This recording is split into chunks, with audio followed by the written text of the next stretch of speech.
you out kind of trying to understand how to properly cite these figures and tables within your paper.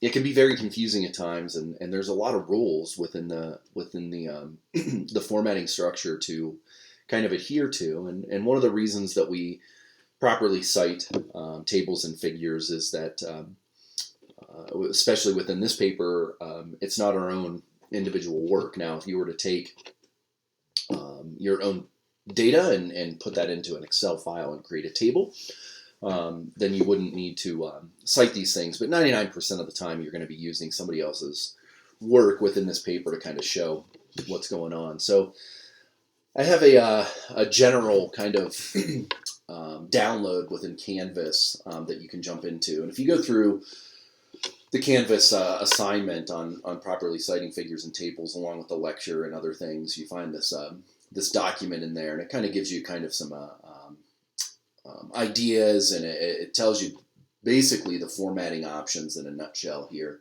I believe the assignment that I had you guys doing called for creating a new Word document and formatting it up kind of a proper way here. So we'll kind of get that set up right now. So we're going to come up with a new document. And I think what I had you guys do at first here was to show your first initial parts of the paper here. So this is how the paper will be put together. And if you notice up here, my font, my default font is off here. So I'm going to put in Times New Roman. And for the title, if you guys remember, it should be size 18 point font. So now we have our size 18 point font up here, and we'll just type in a title name. It doesn't matter. Air, pollution, and its link to increase lung cancer rates. Now, keep in mind that you have to follow the rules of capitalization here within the title. Remember, nothing gets capitalized except for the first letter in the first word, and then anything that follows a colon. So if we had air pollution, it's linked to increase lung cancer rates, colon, a case study, right, and then you can go on here. Of 45 countries, you know, blah, blah, blah, blah, blah. But regardless, only proper nouns. The first letter after a colon and the first letter in the first word there should be should be capitalized for this stuff. So you have that set up the correct way here. The next line down, though, however, we ask that you skip a line, and that's the formatting rules, and you can find this just about anywhere, multiple times within the Canvas shell. But regardless, we're gonna take a space here. We're gonna take our font size back down to 12, which is the default font that we want to use. We're going to make a single space, a 12-point font space here. And then we're going to type our name in. But remember, our name has a special character formatting, which is in bold, right? So we put our bold in here, and we'll put in my son's name, Cameron Straw. And then we have a single space in the next line down when we put the author affiliation and all of this information. So with that, we don't have bold. If you remember, we have italics character effects that are going on here. So what I would put here would be University of Northern Colorado. What the heck am I doing here? COLORADO. University of Northern Colorado. And then what I put in here is scientific writing.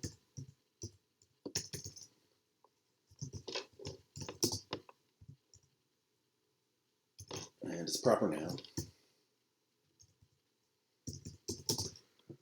Comma. And then spring.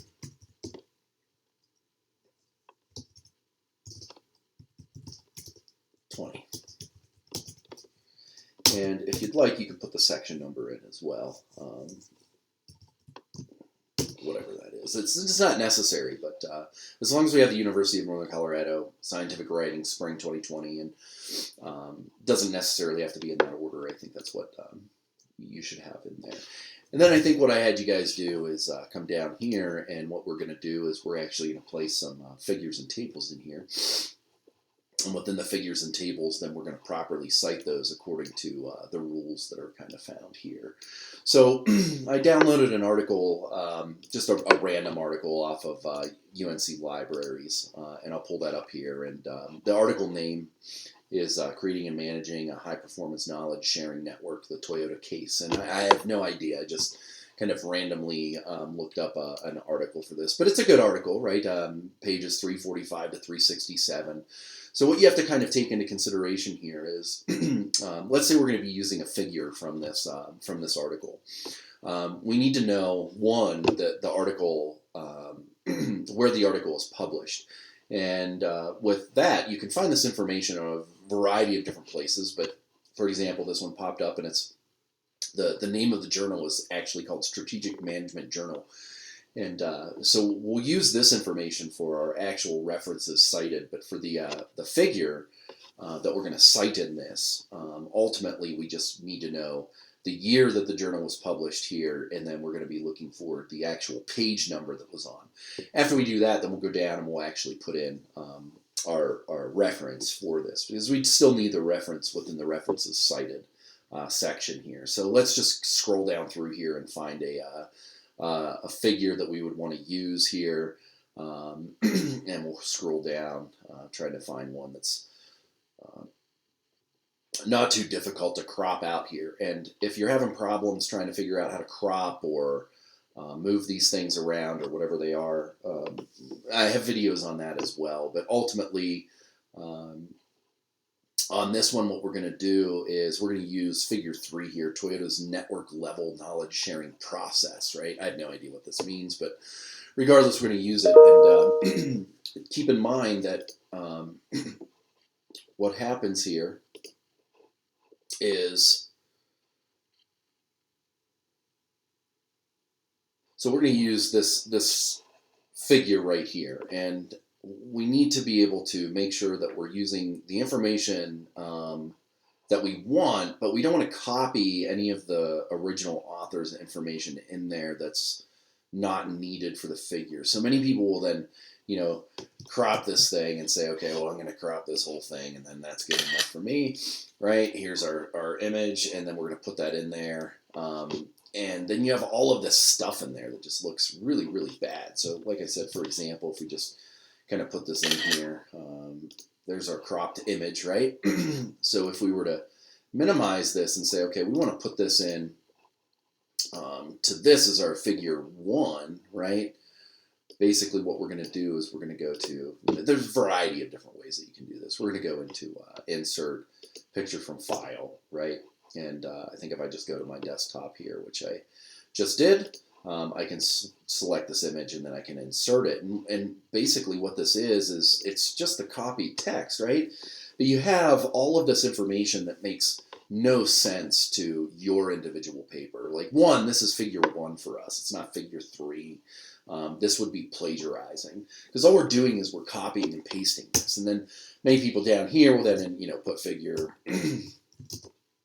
3, and then write whatever caption they have down there, which is very incorrect. What we want to do is we want to get rid of all of this other information. So we're going to crop this properly, and then put this together. So we're going to come back here to our PDF that we were using there. Jump up here, and what we're going to do is we're going to crop this out, so we just have the the image that we're going to be dealing with, and we don't want any of this additional information, such as the page number here, the authors, the figure caption that they've created for this thing. So it may take a couple times, but ultimately, right, we're going to crop this out. We want to crop it as close to the edges as we possibly can, because what that'll do is it'll give us the kind of the proper, there we go, I think that one's a good one there.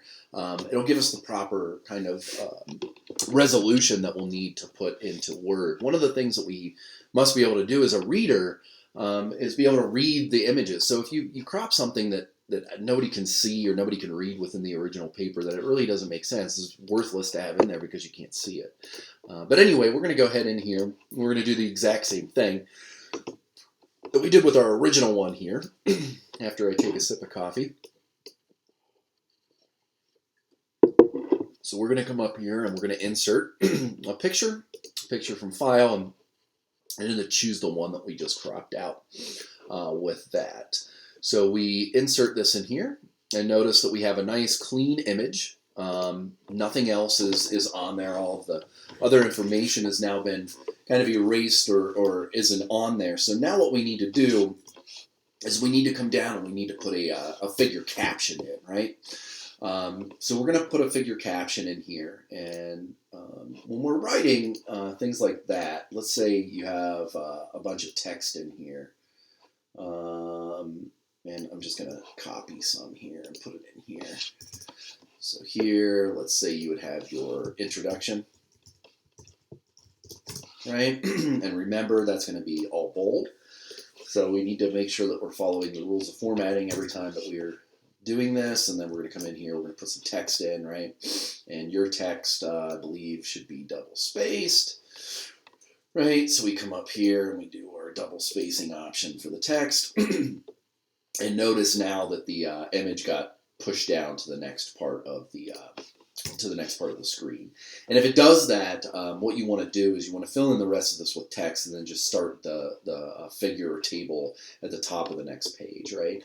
But regardless, we're going to put this stuff in here, blah, blah, blah. And let's just say we ended here, and we're going to show figure 1, right? Period. So now we have enough space in here, I think, that we can put this in.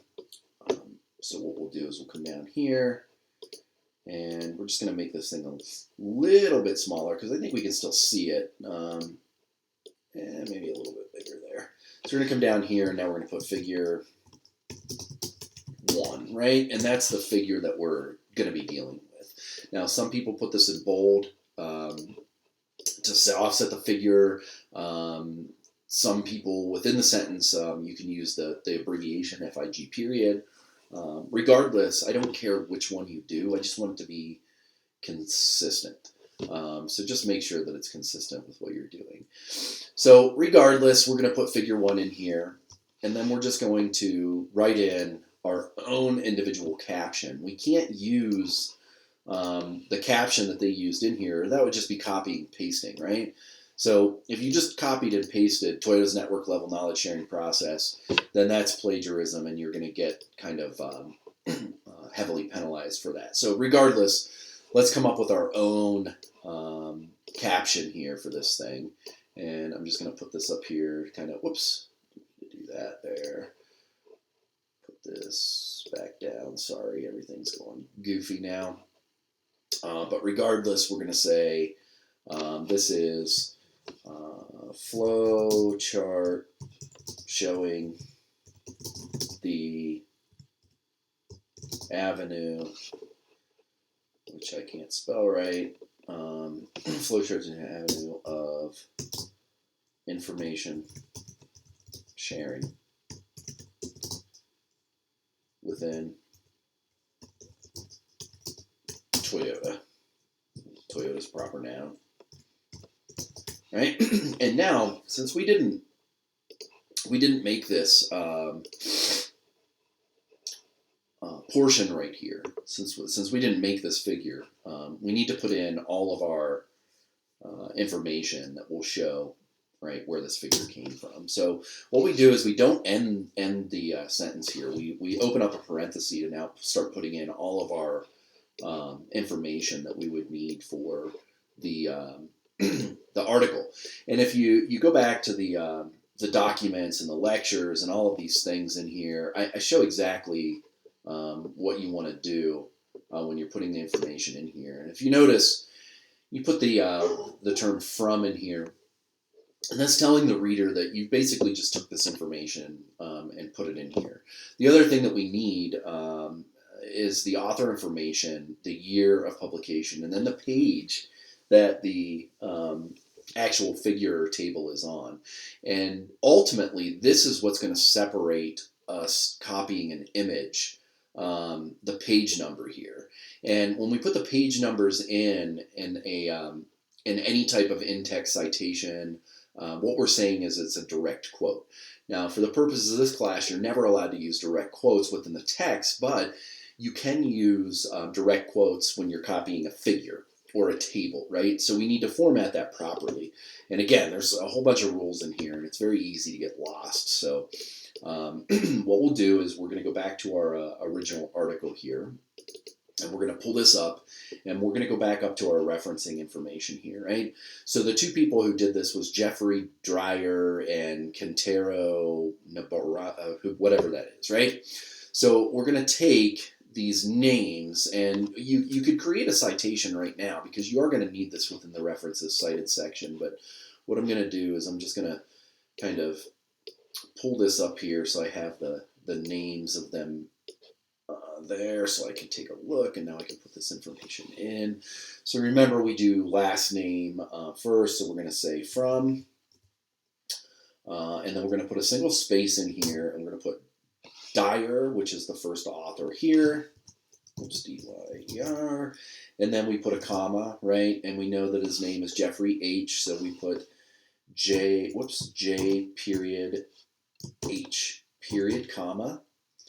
And then this only has two authors, so we are going to use the term and in here. And if it didn't have two authors, you would format it accordingly, the way it needed to be. So, and now we'll put in, in this case, when there's only two,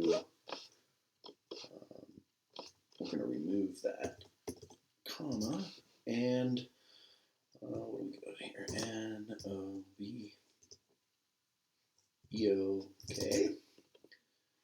comma, and K period, comma, and then we have the date up here, right, which was 2000, and this is the year of publication, right?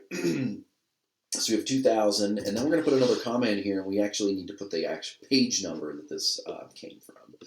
So we come down here, and we find the page number that this thing was on, right? And I believe it was page, what was it, 360, I think. There it is. So we're on page 360. Come down here, and we put P period, right? 360. And then we're going to end our parentheses and then end the citation with a period. So that's the proper way then to format and kind of show this thing. So then once we're done there, we put all of our tables and figures in. Now remember, figure captions always go below a figure and have a period with them. Table captions always go on top. And the word table is not followed by a period. So make sure you're reading these directions very, very clearly, because those are where you often get points taken off. So if this was the only thing that we were going to do and turn in this assignment, then what we would do here is we would need a references cited page. References cited, right? And that's a first level heading. So we're going to go ahead and take that and put that in bold.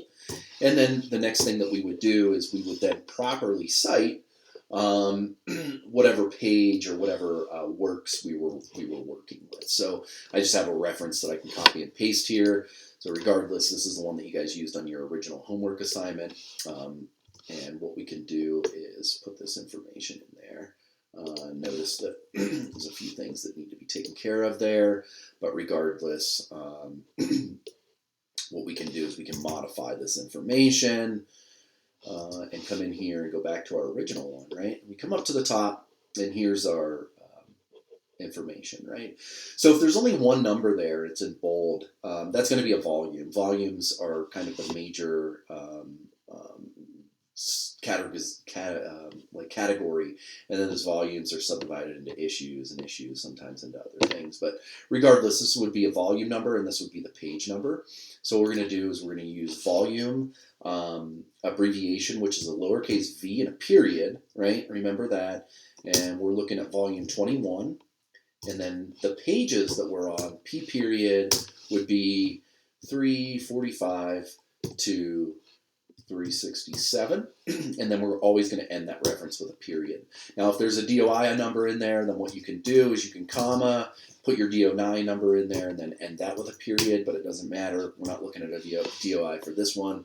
There is one available for it, so you should put it in there, but regardless, there we have our nice references cited. Keep in mind that if we take a look at the title, remember, no words or letters are capitalized except for the first letter in the first word, right? The first letter after a colon and any proper noun. And notice that there aren't proper nouns in here except for or whatever that is. But regardless, we can kind of see that. So now we have our references cited. So if this was the case, this would be a nice reference to turn in for this figure. Like I said, if we were doing a table and this was a table, this would not be on the bottom. The reference for the table would be on the top, and this wouldn't be a table, it would be, or a figure, it would be a table. Table 1, we would remove the period from there, and we can just kind of put it together like that. This obviously isn't a table, right? So the difference between tables and figures, table is always organized in rows and columns, right? So if we're looking for a table, this would be a table. And you notice even in the primary literature, you have table captions on top, you have figure captions below. Our rules is that we always end these with a period.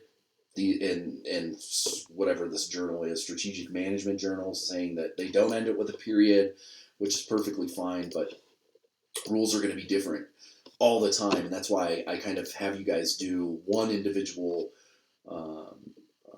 referencing format that you probably haven't seen before, even though all that information is included in the majority of it's the same. So hopefully this helps you out doing this, and if you have questions, feel free to email, call, text, whatever it is. My cell is 970-305-1533, and my email, byron.straw@unco.edu.